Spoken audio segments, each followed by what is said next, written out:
All right, come on, guys. I know it's been a long day. This is the perils of being the last speaker of the afternoon, just before the reception part, but I'm really excited to be here. And as Kathy will tell you, I have been a big fan of Girl Up since it began.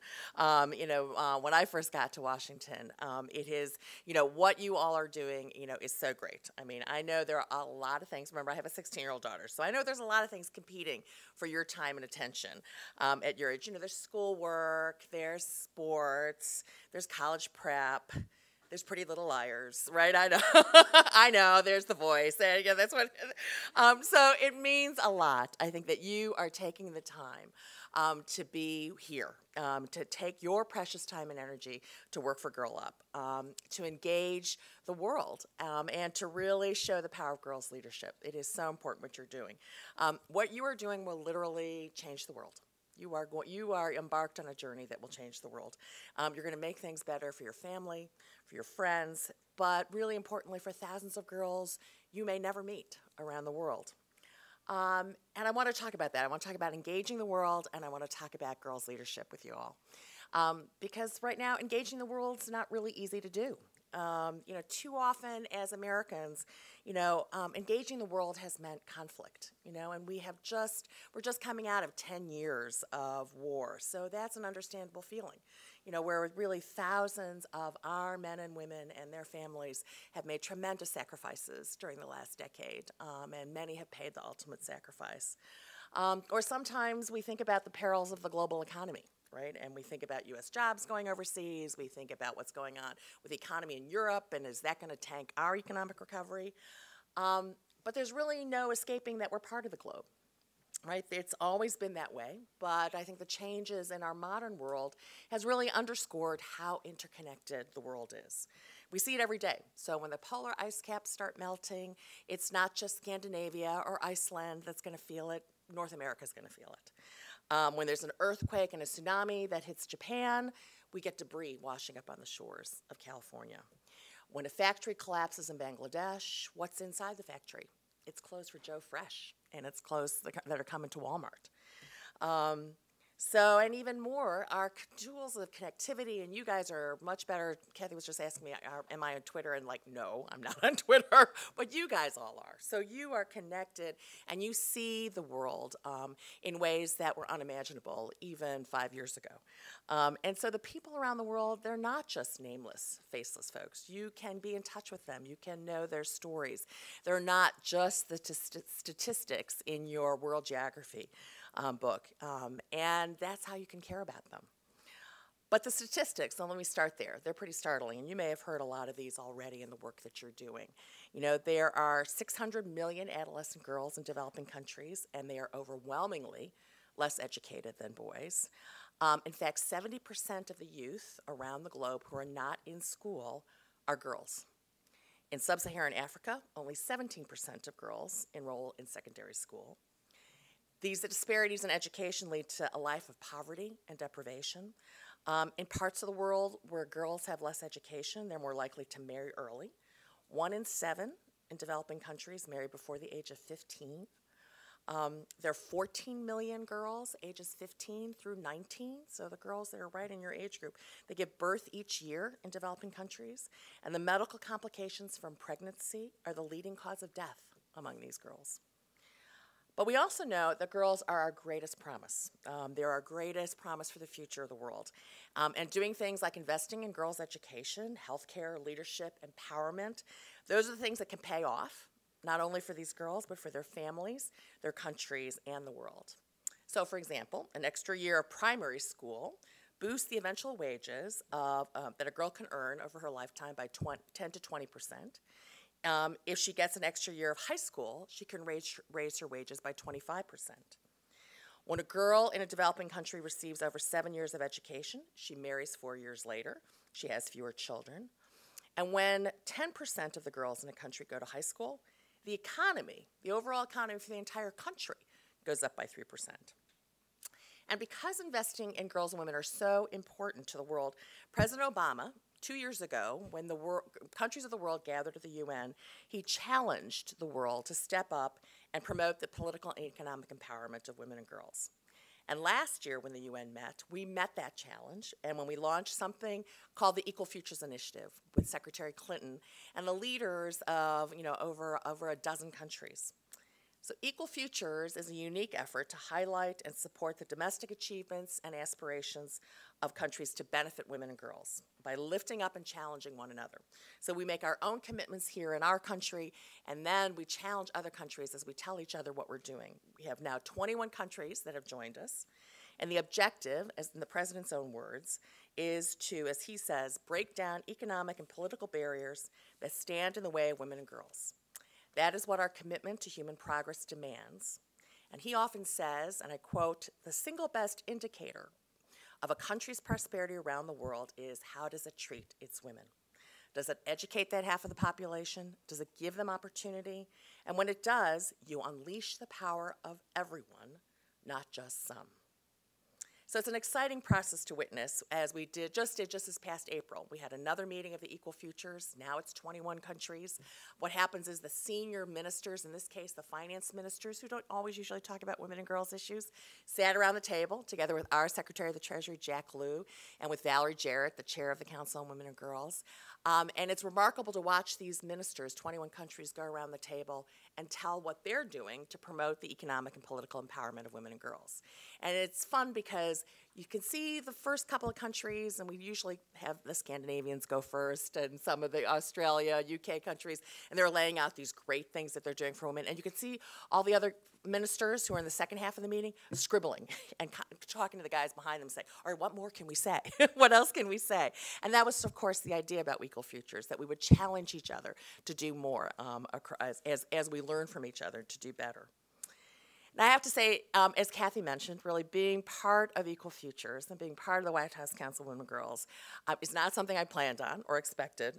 It's been one of the really great privileges of my life. As Valerie Jarrett, the senior advisor to the president and an old friend, tells the story when she sort of offered, a couple weeks after the election in 2008, would I come to the White House, would I do outreach? I sort of said yes right away, but also said, but I want to keep women and girls outreach for myself. Because it is something that I've been passionate about, my whole life. I'm the daughter of two immigrant parents from China. You might remember China, my father, was looking for a firstborn male and sort of had to get used to the fact that, that I was a girl. But quickly when he had a second daughter, so he raised two daughters, really poured all of those hopes and aspirations that he had for his children into the two of us, and really that led both of us to believe there was nothing we couldn't accomplish. I, after college, got real involved in Springfield, Illinois, when I worked for state government in 1978, working to pass the Equal Rights Amendment. Illinois was the only northern industrial state, the only state north of the Mason-Dixon line that never ratified the Equal Rights Amendment. And we were back in 1978 the hotbed of activity. There were marches. There were people chaining themselves to the doors of the state legislature. It was a real moment for me as a young sort of 23-year-old kid to get really excited about what was happening in the women's movement. And after that, I went to law school, became a litigator in a large law firm, and I have a 16-year-old daughter, as Kathy messaged, but I also have a 24-year-old son. And I have to say that one of my wonderful moments as a mother fairly recently was, my 24-year-old son comes to visit. He now does his own laundry, surprisingly. That's maybe one achievement along the way. But as I was, sort of taking out his clothes as he was folding them, and I was watching him do this, he's folding this T-shirt, and it's like a T-shirt he's just gotten along the way. He doesn't even show it to me. I just happened upon it, and it says, "This is what a feminist looks like." And that was like a great mom moment. That was a great mom moment.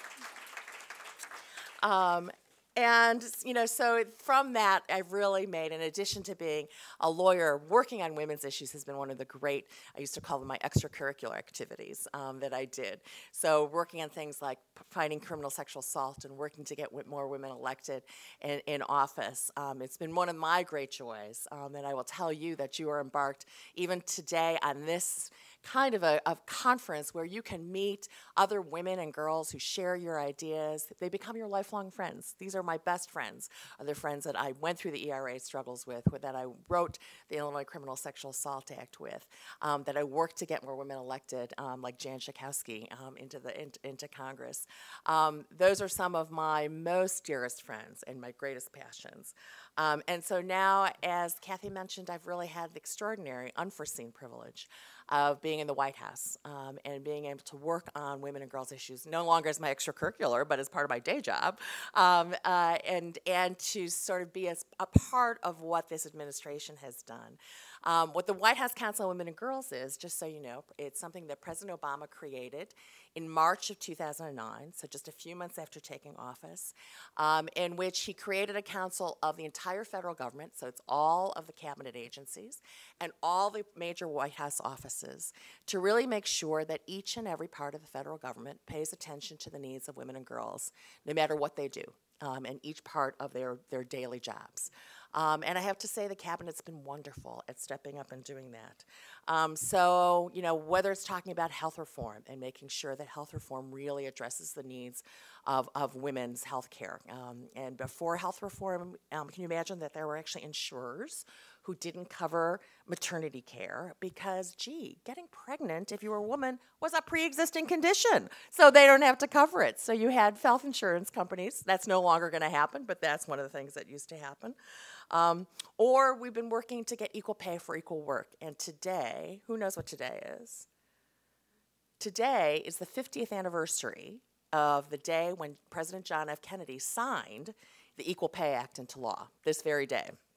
And we just had an event at the White House this morning with the president to both celebrate and commemorate that. And if you go on whitehouse.gov, you can actually see a video that we've just posted that actually has audio from President Kennedy and pictures of him signing the Equal Pay Act and his voice talking about equal pay, which was a tremendous achievement. So the Equal Pay Act makes a federal law that women have to get paid the same wages as men for the same work. Before the passage of the Equal Pay Act, you could go to the Help Wanted section. You guys probably don't even know what the Help Wanted section is of the paper anymore. This is like, you know, this is, you know, sort of Craigslist, all right? It actually used to be printed in the newspaper, job listings. And what they used to do pretty boldly was to have job listings for women and job listings for men, totally separate. And the job listings for women would post the exact same job as the job listing for men, but for less pay. Just right there in the newspaper before the Equal Pay Act. Now it's not so obvious. People don't do it that obviously, but they still, now people don't tell people what they're getting paid. So you don't know if you're being discriminated against based on wages. And as a result, even now, 50 years after the passage of the Equal Pay Act, on average, women only make 77 cents for every dollar that a man earns. So women are still, even though 40% of us are breadwinners for our families, that we're still getting paid 23% less. And as the president said this morning, you know, if men were only, you know, getting paid, you know, only working, you know, for every 3 days they work, the fourth day they'd have to work for free, you know, or if your vote only counted for every 3 out of every 4 elections that you voted in, you know, they'd think that was pretty unfair. And it still remains unfair, and we're still continuing to fight for equal pay. And the president's working on leadership. You know, we've been trying to make sure we promote women leaders, and since you all are working on international affairs, it was such a proud moment last week in the Rose Garden when the president announced that Susan Rice, currently our ambassador to the UN, will become his new national security advisor. And by that makes her the most senior person in the entire government who advises the president on matters of foreign policy. And that the new UN ambassador will be Samantha Power.